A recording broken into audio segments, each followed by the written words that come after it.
आपके महाराष्ट्र में कई वर्षों से महायुति जो वर्तमान में महायुति है, महाविकास अघाड़ी, महायुति पार्टी की सरकार, उसके पूर्व में भी इनकी सरकार थी। बीच में 2.5 वर्ष महाविकास अघाड़ी जो अभी नाम हो गया विकास अघाड़ी की सरकार, लगभग 2014 से लेके 2019 तक लगातार ये सरकार में रहे और 2.5 साल से अभी भी सत्ता में काबिज है। इस तरह से दोबारा जब इनने सरकार बनाई, पूरे लोकतंत्र की हत्या करके गला घोट के सरकार महाराष्ट्र में बनी।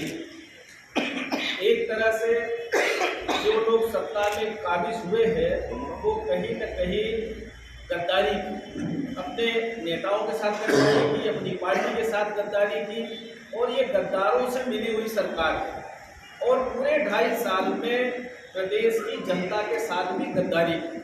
महाराष्ट्र प्रदेश के युवा शिक्षित बेरोजगारों के साथ गद्दारी की। इन्होंने शिक्षा की दिशा में अगर हम देखें तो स्कूलें खोलने की बजाय, गवर्नमेंट की स्कूलें खोलने की बजाय स्कूलें हजारों की संख्या में महाराष्ट्र में बंद हुई। एक तरफ कांग्रेस की सरकार जब रही है, उस दरमियान पूरे देश में और महाराष्ट्र में हो, मध्य प्रदेश में हो, छत्तीसगढ़ में हो, गांव-गांव, टोले मजरे में स्कूलें खुली थी कि गरीब का, किसान का, मजदूर का बच्चा भी अच्छी शिक्षा ग्रहण करे। दुर्भाग्य है भारतीय जनता पार्टी की, चाहे इंडिया एनडीए की गवर्नमेंट हो, भारत सरकार की, और जहां जिन राज्यों में महाराष्ट्र में विशेषकर मध्य प्रदेश में भी, छत्तीसगढ़ में हजारों की संख्या में सरकारी स्कूलें बंद करने का काम किया। एक तरफ डॉक्टर भीमराव अम्बेडकर साहब, बाबा साहब की बड़ी बड़ी फोटो लगाते हैं, पर डॉक्टर बाबा साहब कहते थे कि शिक्षा वो शेरनी का दूध है कि अगर वो शेरनी का दूध जो पिएगा वो दहाड़ेगा। और भारतीय जनता पार्टी ने बाबा साहब के विचारों का गला घोटने का काम किया। ये आप जीता जागता उदाहरण महाराष्ट्र के साथ साथ आप पूरे देश में आप ये अध्ययन कर सकते हैं कि शिक्षा में हमारा देश पीछे की तरफ गया है। जो सुविधाएं शैक्षणिक छात्रों को मिलती थी, यहाँ तक कि SC, ST, OBC की जो छात्रवृत्ति आती थी वो भी बंद किया है और उसकी वजह से बहुत सारे छात्रों ने बीच में पढ़ाई छोड़ दी। स्कूल ड्रेस वगैरह जो कांग्रेस पार्टी ने ये सब शुरू किया था, आपका मध्याह्न भोजन, सरकारी स्कूलों में पढ़ने के लिए छात्रवृत्ति, स्कूल ड्रेस, इन सब चीज़ों में भारतीय जनता पार्टी की सरकार ने, एनडीए की जो गवर्नमेंट है, इन्होंने कटौती की है। आजीविका मिशन जो शुरुआत हुआ है ये कांग्रेस पार्टी के यूपीए गवर्नमेंट ने शुरू किया, यानी महिलाओं का सशक्तिकरण। तो दुर्भाग्य है कि जो अधिकार कांग्रेस सरकार ने देश में, प्रदेश में दिए थे, उसका पूरी तरह से जो यहाँ पर महायुति सरकार चल रही है, भाजपा की सरकार चल रही है, इसने छीनने का काम किया है। शिक्षा में कटौती कर दी, युवाओं को रोजगार में कटौती कर दी। आज आप देखिए किसी भी विभाग में आप देखिए सभी जगह आउटसोर्स में कर्मचारी काम कर रहे हैं। कल हम यहाँ की न्यूज़पेपर में पढ़ रहे थे कि आपके जो स्वास्थ्य विभाग में 108 नंबर चलती है वरिष्ठ सुविधाओं के लिए, उनके ड्राइवरों की 9-9 महीने से भुगतान नहीं हो रहा, सैलरी नहीं मिल रही है। ये कैसी सरकार चल रही है?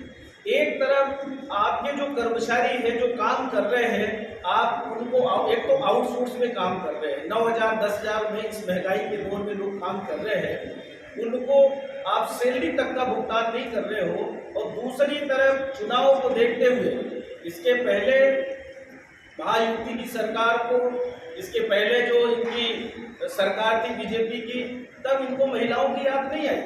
आज महिलाओं के ऊपर सबसे ज़्यादा अपराध हो रहा है, सबसे ज़्यादा अपराध महिलाओं के ऊपर हो रहा है। और आज अगर आप देखेंगे तो सिर्फ और सिर्फ चुनाव जीतने के लिए इन्होंने अभी कौन सी लाडली बहना ऐसे मध्य प्रदेश में भी लागू किया था। आज वो लाडली बहना योजना मध्य प्रदेश में लड़खड़ा रही है। कुछ लोगों के खाते में पैसे जा रहे हैं, बहुत सारे लोगों के नाम कट गए। सिर्फ चुनाव जीतने के लिए ये तरह तरह की बहुत सारी घोषणाएं करते हैं। और अभी 2 महीने में, भाई 2.5 साल से क्यों नहीं समझ में आया आपको कि महाराष्ट्र प्रदेश में हमारी महिलाएं भी हैं, उनके साथ बहुत अन्याय अत्याचार हो रहा है, आर्थिक तंगी से गुजर रही हैं। क्या चुनाव के समय ही समझ में आता है? ये कहीं न कहीं राजनीतिक ढकोसलेबाजी है। ये राजनीतिक चुनाव में फायदा लेने के लिए अभी बहुत सारी योजनाओं का 10-15 दिन के अंदर युवाओं के लिए भी, महिलाओं के लिए भी, एक साथ 2-2 महीने 3-3 महीने का लाडली बहना का पैसा भी डाल दिया, सैलरी दे नहीं पा रहे। और दूसरी तरफ बहुत सारी स्कीम्स में कटौती कर दी। आप अगर देखेंगे, अगर हम बात करें महाराष्ट्र में सबसे अग्रणी राज्यों में गिनती होती थी। दुर्भाग्य है यहाँ के उद्योग बंद करके आज गुजरात में ही उद्योग स्थापित हो रहे हैं।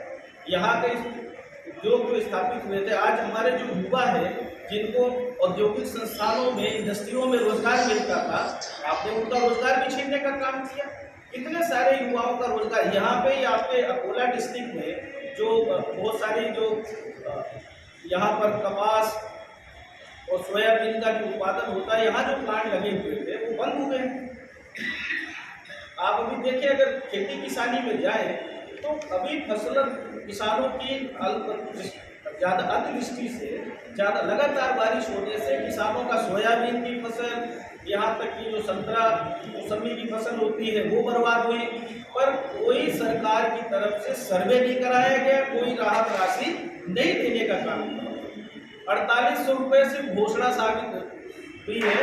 अब किसान मजबूरी में जो सोयाबीन बेचने जा रहा है, उसकी सोसाइटी में सोयाबीन की खरीदी नहीं हो रही है, उसको वापस कर दिया जा रहा है कि तुम्हारी सोसाइटी सोयाबीन की जो फसल है उसकी क्वालिटी ठीक नहीं है। 3500 रुपये में साहूकारों के यहाँ किसान बेचने के लिए मजबूर है।